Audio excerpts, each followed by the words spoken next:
नमस्कार। भारत की महिला पहलवान विनेश फोगाट ने बजरंग पुनिया के साथ मिलकर ब्रजभूषण के खिलाफ दिल्ली में बड़ा आंदोलन किया था।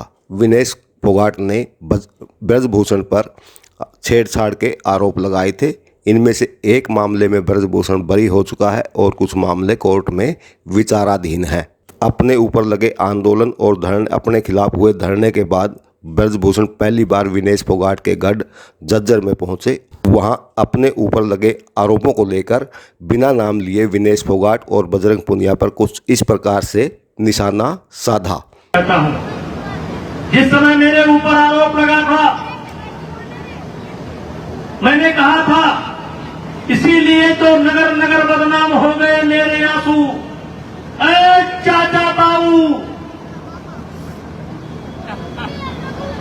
मैंने कहा था इसीलिए तो नगर नगर बदनाम हो गए मेरे आंसू। मैं उनका हो गया कि जिनका कोई पहरेदार नहीं था। इनका समर्पण खिलाड़ी माफ करिएगा, आपके कारण नहीं बनता है, पुरुष वर्ग के कारण नहीं बनता है, इन माताओं के कारण बनता है। क्या खाना चाहिए, क्या नहीं खाना चाहिए, ये हमारे हरियाणा की माताएं ध्यान रखती हैं। अभी कहां गई उसकी शिखा की, वो उसकी मम्मी आई है, कहां गई, कहां बैठा जी भाई।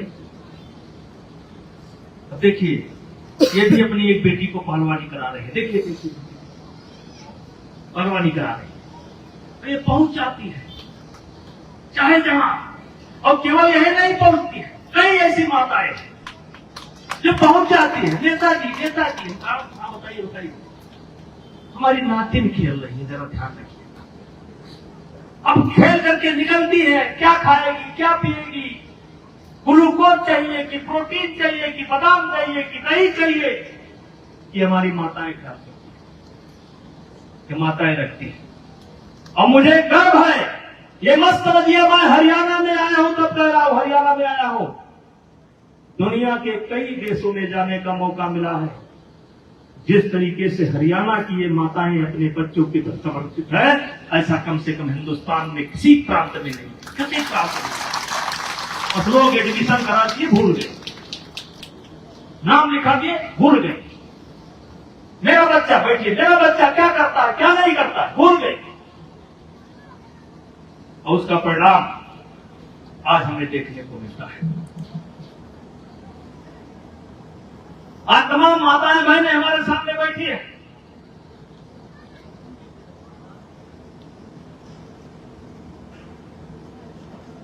मैं थोड़ा इससे हट करके कुछ बात करना चाहता हूं। आज आप देख रहे हैं कि नई नई समस्याओं से हमारा सामना हो रहा है। पहले ये मोबाइल नहीं थे, पहले इलेक्ट्रॉनिक मीडिया नहीं थी, आज इतने चैनल आ गए, इतनी मीडिया आ गई। अच्छा तो कम दिखाते हैं, लेकिन बुरा ज्यादा दिखाते हैं। और इसलिए मैं जहां जाता हूं कहता हूं कि मात्र बच्चा पैदा कर देना, मात्र बच्चा पैदा कर देना, उसके पढ़ाई का इंतजाम कर देना, उसके कपड़े का इंतजाम कर देना, अच्छे स्कूल में नाम लिखा देना ही आपका कर्तव्य नहीं है। इससे बढ़कर के आपका कर्तव्य है। बढ़कर क्या कर्तव्य है? मेरा बेटा किसके साथ बैठता है, मेरी बेटी किसके साथ बैठती है। कहते हैं संगत से गुण होता है, संगत से गुण जाए। मैं अपने भाषणों में अक्सर बोलता हूं और यहां भी पूछ रहा हूं, मुझे एक शराबी की जरूरत है, यहीं पर मुझे एक शराबी की जरूरत है। वो शराबी कौन? जो स्वयं शराब की दुकान पर गया हो, शराब खरीदा हो और पिया हो। ऐसा कोई शराबी अगर यहां पर है जो स्वयं शराब की दुकान पर गया हो, शराब खरीदा हो और शराब पिया हो, कृपया मंच पर आ जाए, मैं उसका स्वागत करना चाहता हूं।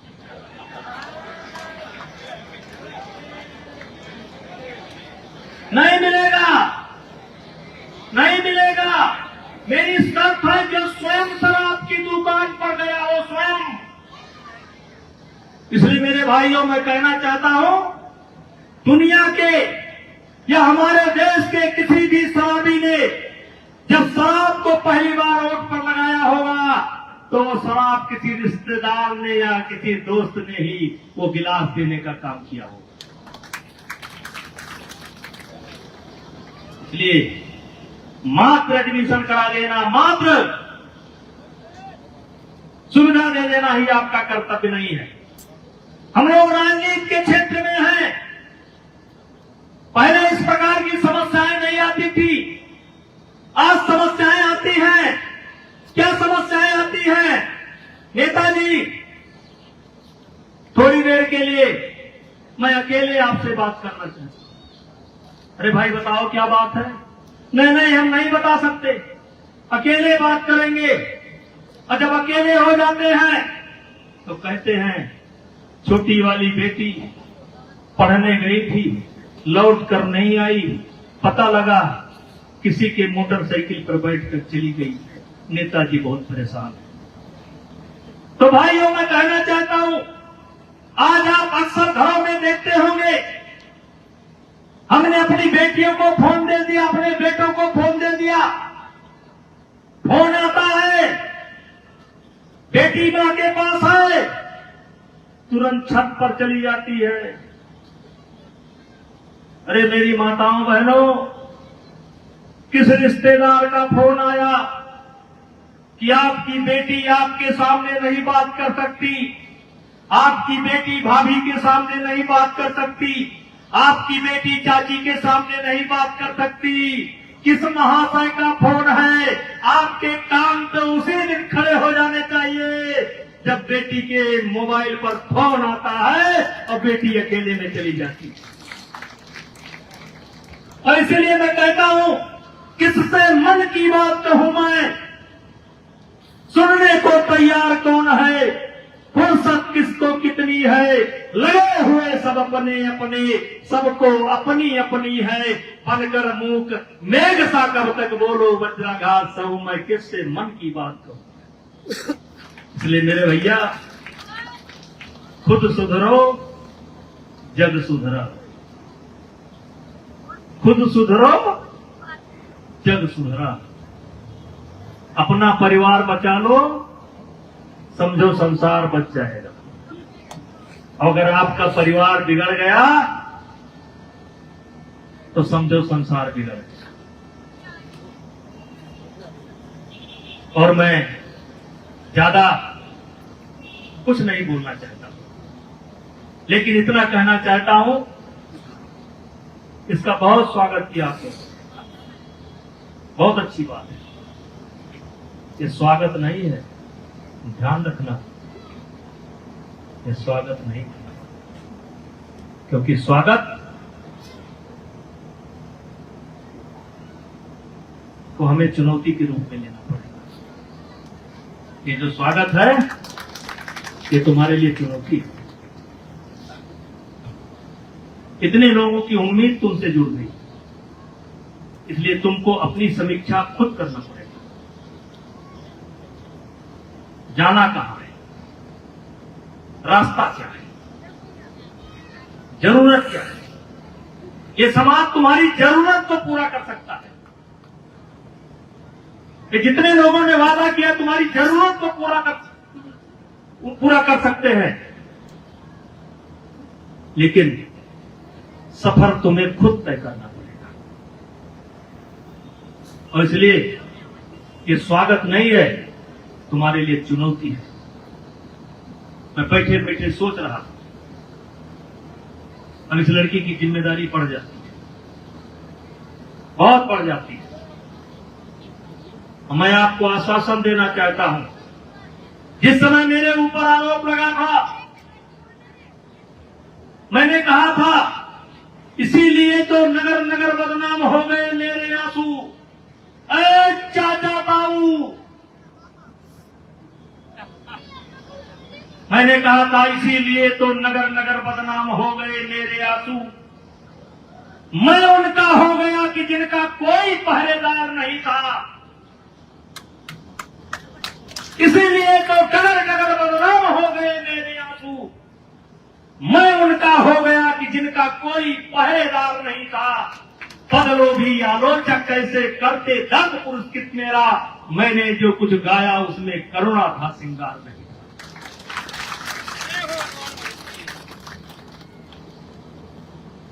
कोई भेदभाव नहीं होगा, गारंटी देता हूं।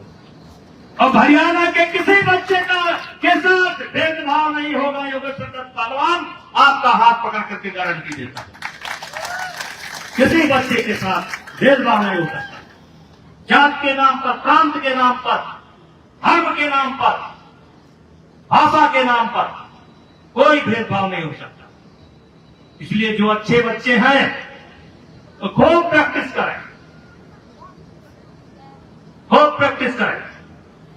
मैं व्यवस्था बना रहा हूं कि हर ट्रायल में लीगल रूप से हरियाणा के एक योगेश्वर दत्त और एक कोई महिला पहलवान हर ट्रायल में बैठेगी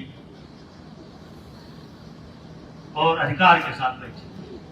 क्योंकि हम जानते हैं ओलंपिक का मेडल, गोल्ड मेडल अगर कोई लाएगा तो हरियाणा का ही कोई सपूत लाएगा। क्योंकि हरियाणा के सपूतों के पास माताओं का आशीर्वाद है, और जब माताओं का आशीर्वाद होता है तो दिन रात दोनों तरक्की होती है। और इन्हीं शब्दों के साथ पुनः मैं भाई जबर सिंह, आइए। काहे लोग इनसे नाराज रहते हैं, बेचारे बड़ी गाली देते हैं, आप लोगों के लिए बड़ी गाली खाते हैं। अरे भैया चलिए, हम भी गाली खाए थे, कोई बात नहीं। भगवान राम 14 वर्ष वनवास गए थे, वनवास न गए होते तो अयोध्या के राजकुमार रहते कोई नहीं जानता। पांडव भी 13 वर्ष वनवास गए थे। तो गाली खाने का सौभाग्य भी कभी कभी मिलता है और किसी किसी को मिलता है, सबको नहीं मिलता है। और इन्हीं शब्दों के साथ पुनः मंच पर बैठे हुए सभी लोगों को, सभी लोगों को, और हमारे सामने बैठे हुए सभी लोगों को, और अपने ये रागिनी वाले भाई, और रागिनी समझ नहीं पाते यार, नहीं रागिनी सुनाना में बहुत भारी पड़ जाए। तो सबको मैं अपनी तरफ से एक शायर की फरमाइश आ रही है। हाँ, क्या एक शायर सुना दीजिए। ले लीजिए, परमिशन ले लीजिए, परमिशन लीजिए। हाँ, लोग राहों में कांटे बिछाते गए, लोग राहों में कांटे बिछाते गए, हम खुदा की कसम मुस्कुराते। इस बारे में आपकी क्या प्रतिक्रिया है, आप हमें कमेंट्स बॉक्स में बता सकते हैं।